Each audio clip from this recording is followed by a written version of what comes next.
Hello mga kamarites, for today's ulam, magluluto po ang ating marites ng ginataang isdang tilapia. At syempre ayan po, fresh na fresh po ang ating tilapia. At syempre nilinis na pong mabuti ng yung ating marites para po ating umpisahan ng lutuin. At syempre naghiwa na po tayo ng bawang, sibuyas, luya. Ayan, nakikita nyo po mga kamarites. At meron po tayong siling berde, siling palay at ang ating paminta. Meron din po tayong suka mga kamarites, nakikita nyo naman po. At syempre ang ating fresh na pechay. Ilalagay din po natin yan sa ating lulutuin ginataang isda. At syempre ang ating gata ng niyog na fresh rin po at ating pinakutgot. At ayan na nga po, inumpisahan na po ng yung ating marites. Nilagay ko na po ang ating mga ingredients, ang luya, bawang, sibuyas. At syempre nilagay na rin po natin dyan mga kamarites ang ating lulutuing tilapia. Ayan, ganyan lang po kasimple yan. Wala na pong marami pang recotitos. Ayan, o di po ba, ayan, nilagay po natin ang apat na nilinis kong tilapia. At syempre ang ating sili. Ayan, siling birdie po mga kamarites. Ganyan lang po ang pagluluto ng ating lulutuing ginataang tilapia. At syempre nilagay na rin po natin ang siling pula dyan at ang ating paminta mga kamarites. Nakikita nyo naman po na napakadali lang po. At ang ating suka, ayan. Tingnan nyo lang po kung paano ang aking gagawin at ang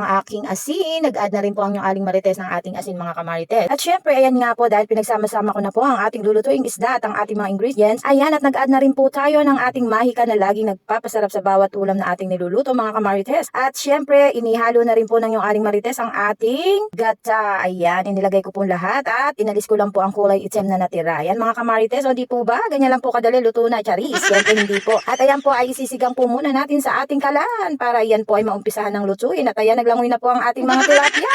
My gosh, hindi po sa tubig at sa ginataang gata. Ayan, nakita nyo naman po mga kamarites at tinakpan na po ng inyong aling marites. At syempre, ayan na po, hindi ko po alam kung ano ang susunod na mangyayari dyan. Dahil nga po, ayan nga po, ay pinagsama-sama ko ng lahat. At kailangan na po natin lutuin. Ayan, nakita nyo naman po at kumukulo na po ang ating ginataang isda. Ayan. Syempre, hintayin po muna natin yang malutong mabuti mga kamarites. Ayan, kita nyo naman po at pinaliliguan ko pa ng gata. And after nyan, nang kumukulo na po ang ating niluluto. Ayan, nilagay ko na po ang petsay dyan. Nakita nyo naman po at ayan. At muli na naman po tinakpan ng yung aling marites. Ang aking nilulutong ginataang tilapia. Kita nyo naman po mga kamarites. Napakasimple lang po ng pagluluto. Wala pong ka-effort. Hinintay na lang po natin siyang kumulo ng kumulo. Ayan, hanggang siya ay matuyo.